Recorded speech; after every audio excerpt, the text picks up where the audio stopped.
Buddy, it's your Mike Messier pal, having a little memory of wrestling trade tapes, wrestling tape trade. I totally dyslexiated that one, folks, but the wrestling trade of videotapes, VHS, old school. So some of you people watching this video, now, I mean, that the joke is you wouldn't know what VHS is, but I'm guessing you probably do. So I'm not going to condescend, but you know what a VHS tape is. And before we had any notion that there could be a DVD, which essentially looks like a CD, audio CD, and works pretty much the same way, except it's a DVD with video and audio, and has all those wonderful Easter eggs and all those wonderful hidden gems. I don't even know if they do Easter eggs anymore, but DVDs, I really do love the medium of a DVD. And before there was YouTube, which I'm a big YouTube guy as well, we had what was called VHS. Now, you don't need a fucking history lesson on the magnetic qualities of VHS and how if you were to watch these things over and over, they'd wear thin. At the time, it was the best we had, and we loved them, okay? People would have a lot of VHSs, and for whatever reason, you know, occasionally you get a VHS tape that would snap on you or whatever the fuck, but most people didn't really have a problem. Like, industrial made, well-made VHSs were pretty sturdy. You had some good cover art. I mean, it wasn't like a full LP for music, but, you know, we're not going to talk about commercial VHS or anything. We're going to talk about pro wrestling, underground, bootleg, Dave Sure, Dave's Wrestling Emporium, 1994, Best of Sabu style fucking tape trade, okay? Now, for all that, if you were on that ride of a sentence I just took you on, you know what I'm talking about. You know about Dave's Wrestling Emporium. And right now I'm going to say this.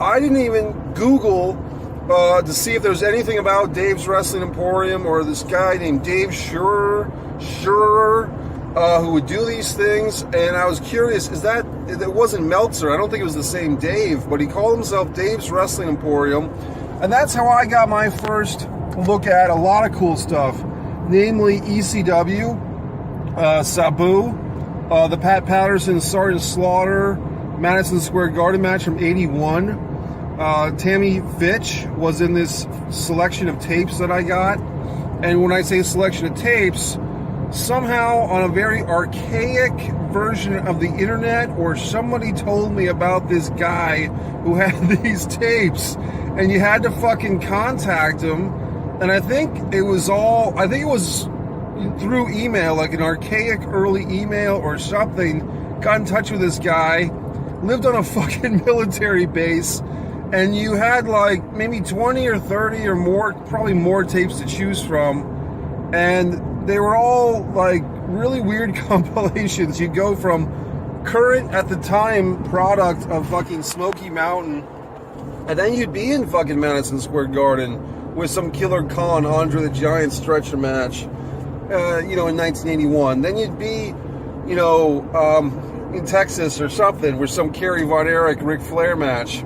So these tapes, I guess he had some tapes that were more specific to a certain federation or a time zone, time frame in wrestling history. But what I remember having a lot of fun with were these random fucked up, assorted, what the fuck is going on? And there was not a lot of quality control with the video quality. I have that feeling that I'm going to sneeze, but I'm trying not to, or I would like to, but I just can't, so I can't force it. Because I got this fucking AC on, so I can do this video without the fucking window. And don't worry, I've got an apparatus for the camera. So the point is, through these tapes, I'm just laughing because it was like I would send this guy checks. It was like my first checking account, and just trying to figure that out. And then the tapes never showed up, and something happened where like he forgot to send them. But then I kind of said, "Hey man, I didn't get those tapes." And he said, "Oh my god, I forgot. I'll give you a free tape." So he just gave me more free fucking tapes, like another bonus tape to make up for the fact that I waited around for 6 weeks. But yeah, it was just a lot of fun, and showing friends these tapes, and these things were like fucking the golden egg. Now, this is not the only VHS experience I can tell you about. I have other VHS wrestling experiences. But I just want to give a shout out to this fucking guy, Dave Schur. Hopefully he's still alive and fine and watching wrestling.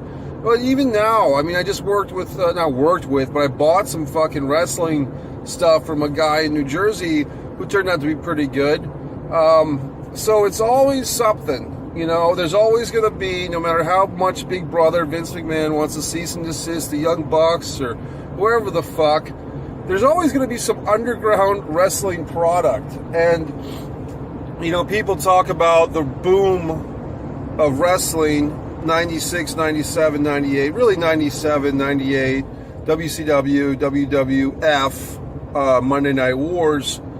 But I'm telling you, having lived through that, what people don't want to tell you, because they don't remember, is that there was a groundswell, and the internet, the very beginnings of the internet, with these tape trades, and this Smoky Mountain, and this ECW, and this Sabu, and all this stuff was kind of, and watching stuff from Japan that you had never seen before. Tiger Mask vs. Dynamite Kid, like 3 matches were on those tapes. That 94 era, that was a slow, kind of grueling era for both WCW and WWF, because they had, you know, Flair and Hogan had this kind of long, drawn-out feud with Mr. T and Brother Brudai. And so if you were a WCW fan, you kind of felt like you were getting assaulted with Hogan because you didn't really like Hogan. If you were a WWE fan, 94, you know, wasn't a particularly great era unless you were really a Bret Hart guy. He was doing good things, of course. And you did have Monday Night Raw, which was a game changer. But I'm just telling you, folks, you had a lot of things like the Head Shrinkers versus Diesel and Shawn. Just a lot of fucking filler. And you were kind of in this weird era, 94, where it was like Bastion Booger was getting phased out. But, you know, you had a lot of goofy things. But what got us through, and what I think started a groundswell that led to the Attitude Era, was these fucking asshole fans like myself who were fucking trading tapes from guys like Dave's Wrestling Emporium, Dave Schur. So here's a shout out to him. If you lived through that era, you know what I'm talking about. If you didn't, I don't know if I gave you a full, I guess I'll try to explain a little more since we're here. But basically, we didn't have the goddamn internet, okay? So try to imagine a world without the internet. And now I know I said I contacted this guy through the internet, but the internet then wasn't like it is now. It wasn't this addictive, overwhelming, all-consuming, you know, thing where everyone had a YouTube channel. There was no YouTube. It was a form of communication which was immediate, but to even be on the internet, you typically had to take on a landline, phone line, and piss people off. I had a roommate who fucking was on the goddamn internet all the time, playing Doom and trying to hit on some chicks from halfway across the country, and we could never get on the phone anymore. So the point is, it was a different era. So yeah, you had the internet, but it wasn't the advanced, all-consuming entertainment toy that it is now. So you still had to go out and seek things, and what we sought was Dave's Wrestling Emporium, Sabu, and like weird wrestling stuff.